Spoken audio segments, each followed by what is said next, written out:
Hello, dear friends. Welcome to Rachel and Eddie's English. I'm Rachel. I'm Eddie. We are so happy you are here with us today. We are going to listen to a very famous and powerful story together.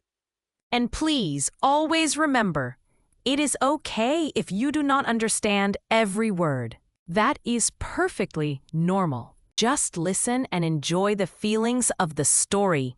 Today's story is a classic novel called A Tale of Two Cities, written by Charles Dickens. It takes place in two cities, London and Paris, during a very important time in history, the French Revolution. It's a story about love, friendship, and sacrifice. It shows how people can be brave and good even in very difficult and dangerous times. Let's begin. Our story begins in the year 1775. An old man named Dr. Manette is finally released from a French prison. He was a prisoner for 18 long years. He was put in prison unfairly, and his mind is now broken. He can only remember how to make shoes, which he did every day in his small prison cell. His daughter, Lucy Manette, who thought he was dead, travels from England to Paris to bring him home. She is very kind and gentle. With Lucy's love and care, Dr. Manette slowly begins to heal. They live a quiet, happy life together in London. 5 years later, Lucy and her father must go to a trial. A man named Charles Darnay is accused of being a spy. If he is found guilty, he will be killed. Charles Darnay is a good and honorable man from France. He looks very similar to another man in the courtroom, a sad English lawyer named Sidney Carton. Because the two men look so much alike, the court cannot be sure Charles Darnay is the spy. Charles is set free. After the trial, both Charles Darnay and Sidney Carton become friends of the Manette family, and both men fall deeply in love with the kind and beautiful Lucy. Charles Darnay is a good, honorable man. He tells Lucy he loves her, and she loves him too. They decide to get married. Sidney Carton is very different. He is sad, drinks too much, and feels his life has no purpose.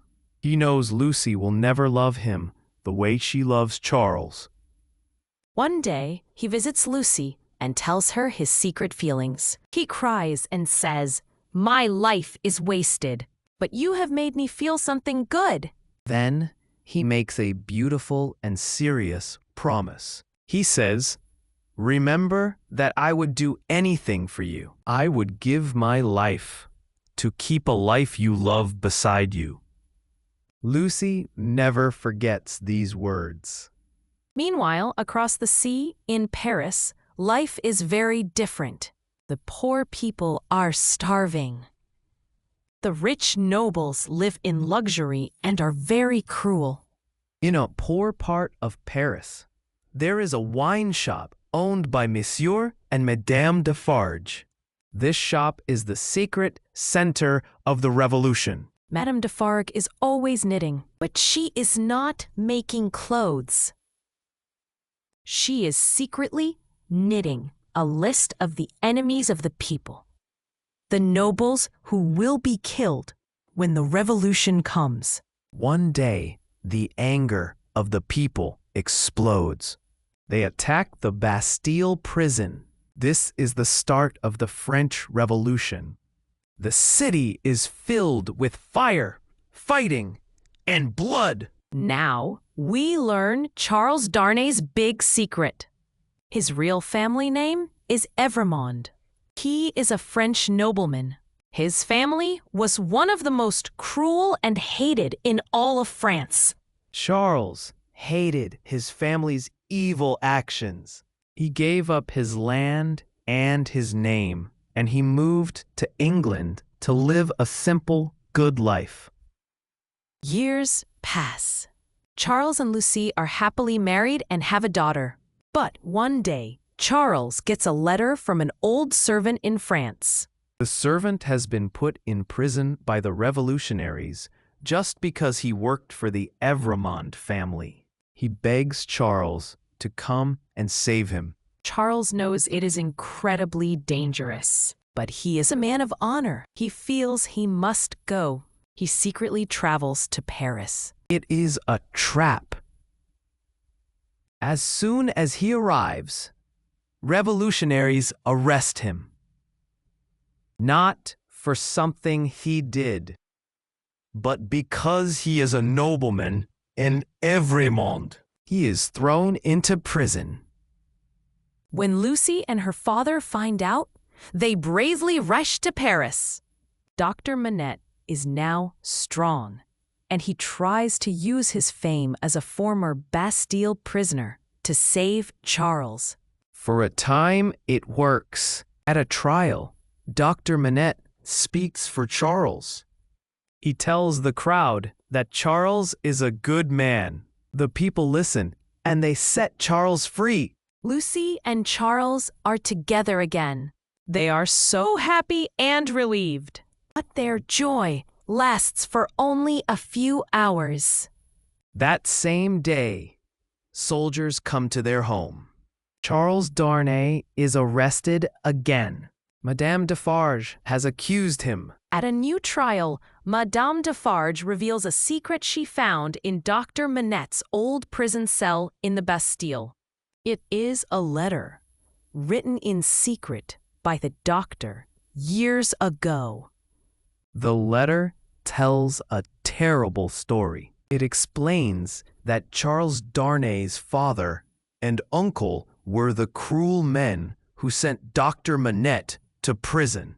They destroyed Madame Defarge's entire family. In his anger and sadness, Dr. Manette ended his letter by cursing the entire Evremond family to the last of their race. When this letter is read, the court is in shock.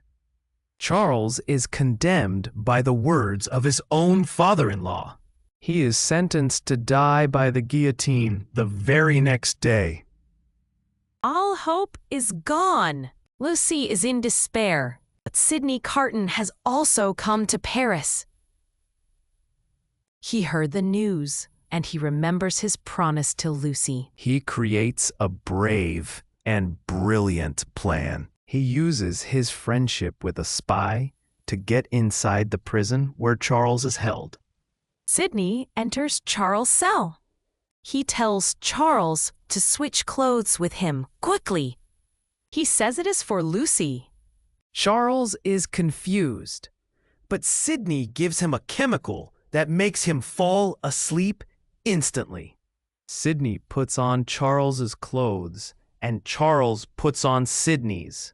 The spy carries the sleeping Charles out of the prison, saying it is his friend, Sidney Carton, who has fainted. The plan works. Charles is taken to a waiting carriage where Lucy and her father are. They gallop away from Paris back to the safety of England. The next day, Sidney Carton is taken to the guillotine. No one knows he is not Charles Darnay. He is brave and at peace. He knows he has finally done something good with his life. He gave his own life so that the woman he loved could be happy. His final thoughts are of the happy future Charles and Lucy will have because of him. It is a far, far better thing that I do than I have ever done. It is a far, far better rest that I go to than I have ever known. What a powerful story about love, sacrifice, and doing the right thing, even when it's hard. It truly is. Sidney Carton became a hero at the end. Now, for all of you watching, we hope you enjoyed that story. You did a wonderful job listening today. Thank you for being here with us. Now it's time for a quick quiz to see what you remember. Here is your question. Try your best. Question: Why is Sidney Carton able to save Charles Darnay at the end? A. Because he is a very good lawyer. B. Because he gives the judge a lot of money. C. Because he and Charles Darnay look almost exactly alike.